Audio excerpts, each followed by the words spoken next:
and welcome back to our series on supporting the mini quilter. I'm Angelique and I'm so excited for this part because I get to show you how to use the mini quilter. And we're going to start by learning about our quiltable area using this grid and our ruler system that comes with your purchase. And I'm also going to give you some tips and tricks in free motion quilting as well as how to do some zone quilting. So let's get started. So for this one, you're going to need the grid that came with your machine. It comes in a roll. You're going to need some scissors for paper. Don't use your fabric scissors. You're going to need a pen or a pencil or a highlighter, something for some of the markings that we're going to be doing. You're also going to need a ruler and you're going to need some straight pins. So let's get started on this. All right, so the first thing that we're going to do is we are going to tuck our grid underneath our machine and we're going to move it. So you'll notice that this is large enough. It's got 16 inches, but my throat space doesn't need all of that. So you'll see it folds up a little bit. So the important part is getting this top corner into what we're going to call the home position. And once we get it in the home position, we're just going to use a couple of pins to keep it in place. You can put some on the bottom if you need to. It feels like it's going to stay in place, so I just did it on the two ends. All right, so the first thing I'm going to do is I'm just going to free the part of the quilt that I had wrapped around here so that I can see the markings that are on my clamps, okay? And so I'm going to start by moving my machine and looking to see where that needle is lining up. Ideally, it's going to line up. If you look here, we have the G, it's on all of them. We have the G right here. Ideally, if you have a needle that is centered on your machine, it should line up with the G. Right? If it doesn't, then you can kind of adjust your quilts, or you're going to adjust your clamps. Now, mine is over a little bit. So there's also the additional markings here and here. So depending on what side it's over, I can line up with that, and I just need to remember. Or you could put some tape or put a little marking on yours that your needle needs to line up here. So you're just going to do a little bit of adjustment as needed. So that is on that side, and we're going to do the same thing on the right one. So because mine sits forward, I actually get a little bit more quiltable area, and this is as far over as it can go, so I'm not going to be able to line that up, but again, I can make my own marking. So this is designed for the majority of machines, but there's always going to be an outlier out there. Okay, so that gets me my first part. The next thing that I'm going to want to do, and this is where I'm going to need my pen, is I want to move my machine and just make sure that the edge, so I'll flip this up so you can see. If you look, what I don't want to happen is I don't want to run into the side of this. So I'm probably going to have to be over just a little bit when I'm using my carriage here, because I don't want to get caught, any of my wheels caught or my machine caught on any of the edges. So I'm moving it back and forth just to make sure that I'm in a nice clear place. And then the next thing I want to do is leave myself some room back here for my quiltable area. And we recommend that you leave 1.5. So this is going to be this dashed line right here is my 1.5. So I want it over as much as I can where I'm not banging, and starting in that 1.5, so that dashed line, I'm going to put a little marking. So I could see that that was right there. A pencil, you'll be able to get in there, but I want you to be able to see it. Now I'm going to take this straight down, and I'm going to see where, as far as I can go, with my machine just lightly resting on the take-up rail. And that's about right here on mine. And again, that is going to differ depending on the throw length of your particular machine. Now we're going to go over to the other side. So again, starting at that 1.5 space, I'm going to go back and forth just to make sure I'm not caught on anything. So that's good. And so that puts me about there. And again, across the bottom here, that puts me about here. So I'm just going to tuck this out of the way for a minute. and I want to connect all of those dots to make a rectangle.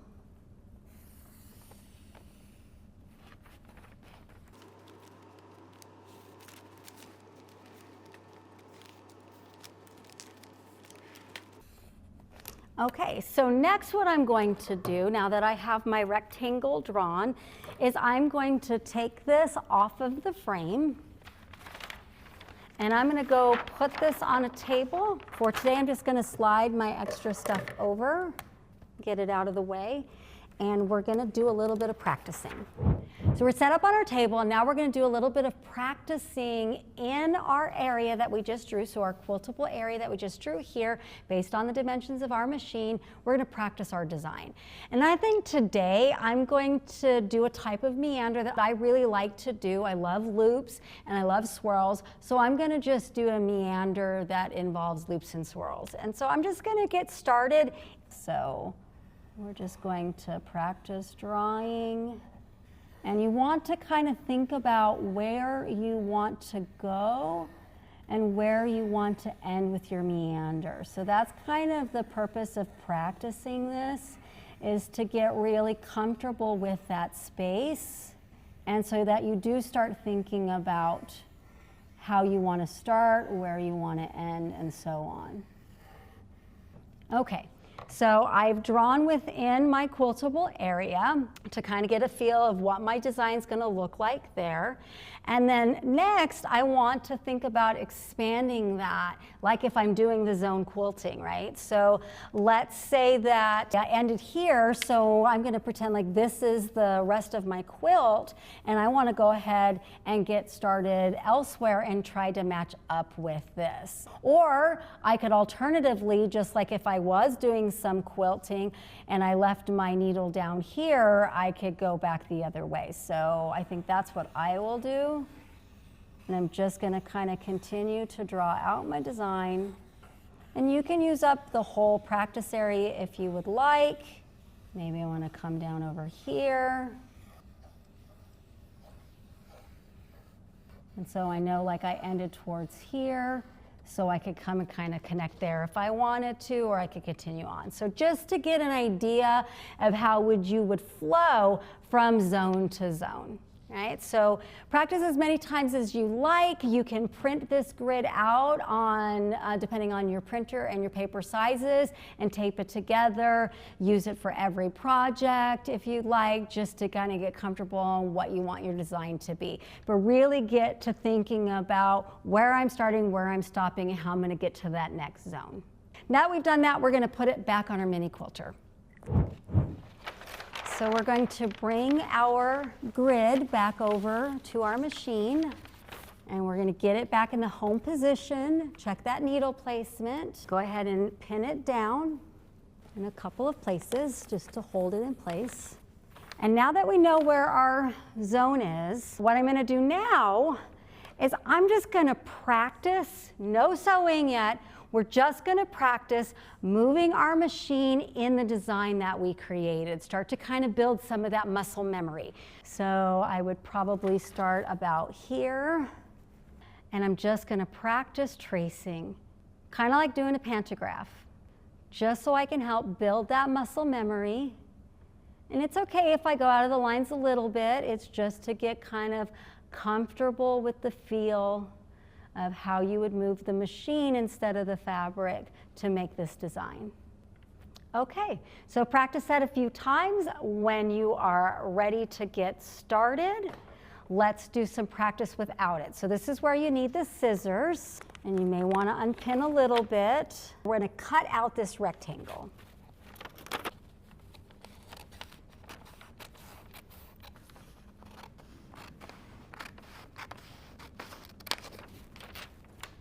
Remember to repin down if you did take it off, getting it back in the home position. And just for the sake of this part, I'm just going to move these pins here. I'm going to put them back before we get started. And I'm going to just practice again drawing the design. Now, it's really about getting comfortable with my quiltable area. So I know I kind of started here. And then it's just kind of going with the flow with that muscle memory that you just built. It's okay if it doesn't look exactly like this. right? It's gonna look great no matter what. You've built the muscle memory, now you're just gonna practice in that area. And just getting an idea for where you need to go, where you want to go next, where you want to end. And a little swirl there, maybe want to swirl up here. You're just getting used to the space that you have so you don't do this, right? So that's what you're trying to get used to. And you're using your guides here to think about where you need to be and end so you don't end up flattening out your design, anything like that. All right, so I think we're at the point where we are ready to start quilting.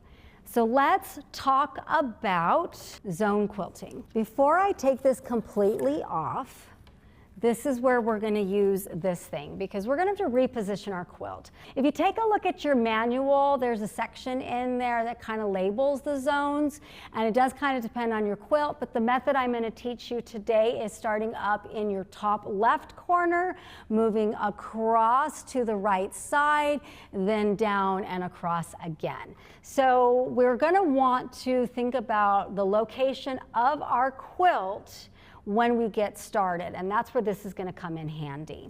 So the first thing that I'm going to do is I'm going to line this up to the edge of my quiltable area, and I'm going to find where the beginning of my quilt zone is, right? And so seeing that this is here, it's going to be right about there. Okay, so I've marked that. Let me grab my ruler. And I'm going to draw a straight line across that. And then remember that we always want to start 1.5 inches away from our take-up rail. So I'm going to mark that 1.5 inch line on here with the highlighter as well. All right. So it's this space here is the start of my quiltable area. So I'm going to use this to guide my placement of my quilt so I can get started in my first zone. And we're going to start by unclipping our sandwich. So let's take the bottom and the sides off. We're going to take our take-up rail clamps off, and we're going to slide our quilt sandwich over. So remember when we made our quilt sandwich, we cut our backing and batting to be larger. So I'm going to line this up. So this would be the beginning of where I might want to quilt, right? This is my quilt top. So this shows me that I need to move this up a little bit. And it can be helpful as a trick to pin this in place. And I'm going to put my first clamp on the back here. Let's make sure I'm pretty close in there, so if I need to adjust, I can. I want to maintain some straightness, so I can use my little marking here to try to get adjusted so I'm against that edge when I go to put my second clamp on. Again, remember, put it on the side and twist. We're going to smooth out and put our front clamps on next. We're going to put our side clamps on, checking that our backing is still smooth. Slide this over. Again, turning to tighten. So roll up our excess quilt here so it's not in our way of our handles. Don't forget to do the same thing on your take-up rail up front. So I'm pretty close to a good place to start, and I have a little space on this side. Well, I need to get my basting pins out of the way. If I did thread basting or sew basting, I don't have to worry about taking that out until the very end. And now we're going to get ready to sew. Don't forget to drop your foot down. And you're on a domestic machine. Foot down, foot down, foot down. Okay. I had to, when I first started, I had to put a little sticky note on the side of my machine. Is your foot down? Because if your foot is not down, your tension is not going to be right, and you're not going to see it because it tends to affect the tension underneath, what you see underneath the quilt, until you look underneath the quilt. So always remember, put your foot down. Bring up the bobbin. If you have a manual machine, you could do it from the turner in the back, or if you have a button up, button down for moving your needle up and down. So I'm going to grab that. I'm going to hang on to my top thread I'm going to slightly pull, and this is going to get me access to my bobbin thread, and then I am going to drop my needle again as close as I can. Ideally, I want to do it right where I brought up my bobbin, and that's going to hold my machine in place while I get settled to start quilting. Again, double check that I've threaded everything properly. I have my tension. I usually tend to hold this for a few seconds as I do what are called some locking stitches. So locking stitches, I'm just going to let the machine run in place a couple of stitches before I start moving it. So lock in some stitches, and I can speed up my stitch length because I do tend to quilt a little bit faster.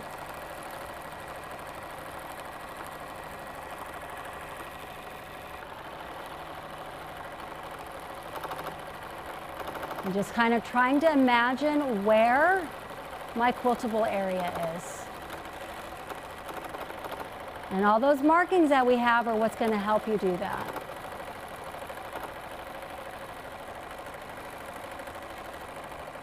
So now I'm getting close to the end of my space, so I'm going to stop it. And now I'm going to show you how you move to the next zone. I'm now going to move from left to right. So this process is a little bit different. We're going to remove our clamps. We're going to remove, if I'm moving from left to right, I'm going to remove the left one. If I'm moving from right to left, I'm going to remove the right one.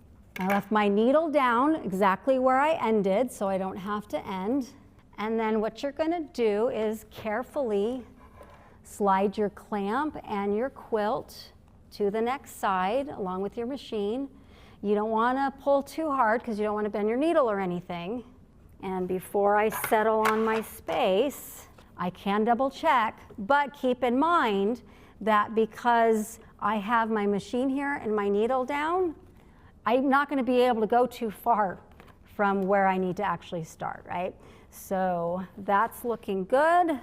Once I have done that, then I'm going to return my top clamp. So the right one became the left one becomes the right one.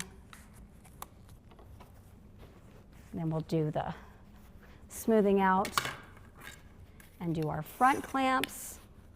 Now, if you remember with this one, I didn't baste it all the way, so I'm using my frame to kind of do that for me, which means that I do need to be sure that I am keeping all my layers taut. And remember that my quilting area is only up here, so if this is a little wrinkled, not a big deal, right? Because I'm only going to be able to quilt up here. This will get fixed in the next zone. Double check underneath, looks good. Don't forget to roll up your excess. You do, depending on your throat length, have a lot of space up here. So if you find it tedious and don't always want to clamp this up because you're comfortable and you know you're going to get faster and faster as you practice, you may not even want to clamp the front as long as your roll will stay up and out of your way. So it can just rest there as well. All right, I always double check that I didn't lift it up or knock it up in the process of moving everything. I'm ready to continue on.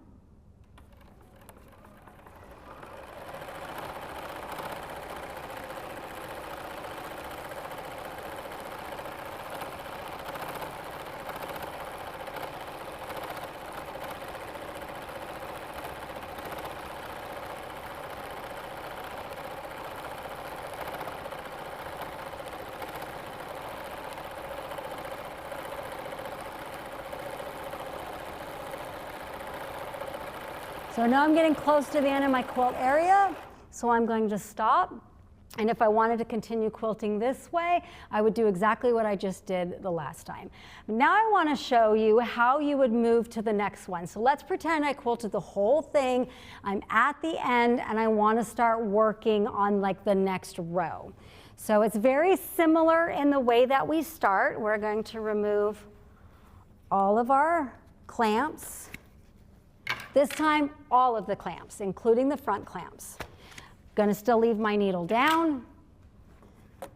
You're going to kind of soften or loosen your quilt up here so that you can move the machine to get to your back clamp that's on your take-up rail. And now I want to keep it pretty much where it is. I just want to go more forward with it. So I can start by pushing this all the way up against the edge, but remember, we want to give ourselves that 1.5, right? So we can see that I'm not at the 1.5, so I can come back a little bit, and that's probably a good place to get started.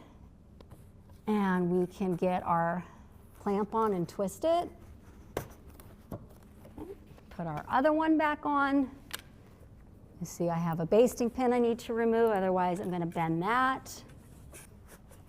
Give it that twist. Now you're going to pull it back towards you. Do the same smoothing out as you did before. Put your front clamps on. Take up rail always first. Front clamps are next as you're pulling the excess quilt towards you. Then your side clamps, or if your quilt is too short, then your bungees. There we go. So you can see that you've got a little bit more fabric this time.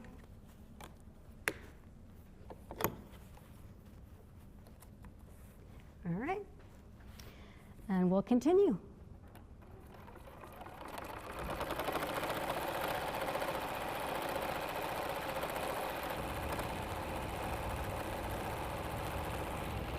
All right, so I know I'm getting close to the end of my quilt area, so I'm going to stop, and then if I want to continue this way, I'm going to move the quilt this way. So that's basically it. You're going to move from zone to zone, continuing your pattern. If you do have a thread break, you just start over like you did when you first started. You bring up your bobbin. As far as tension, you have to figure out the tension for your machine. And so I played a little bit with the speed of mine. I also played with the stitches, like the tightness of my stitches. So there's lots of little things that you can adjust depending on your machine to decide what you want it to do till you get the look that you're looking for. So you can kind of see that. You can see my bottom thread because it's slightly different color, but my tension overall looks pretty good as I adjusted that other part. So there's, look at your manual. Some will have tensioners on the side to adjust that thread tension. Mine's computerized, so if I do need to adjust the tension more, I've got places in here where I can tell it how much tension. There's a little picture that shows like where it is. And so do all that on a practice piece until you get really comfortable. Try different threads because your thickness of your thread is going to affect that. I have a different thread in the bobbin than I did on the top. And so all those things are going to kind of affect that. So that's some of the tips and tricks that I can give you on free motion quilting. Practice, practice, practice. Practice drawing new designs. Practice moving your machine in those designs, and then take it to a practice quilt, practice top, and start working on that. And the more you do that, the more you're going to build your confidence and find out how much you love doing free motion, how capable of doing free motion you are, and this mini quilter is going to help you in that journey. So if you do have any questions about this, the mini quilter, how to use the mini quilter, how to make the quilt sandwich, anything like that, feel free to ask your questions in the comments below this video. And if you liked this video, we would love if you liked and subscribed as well. We look forward to bringing you more support videos and ideas on how you can use your mini quilter and being part of your quilting journey. So until next time, I hope that you will continue to sew with love and grace.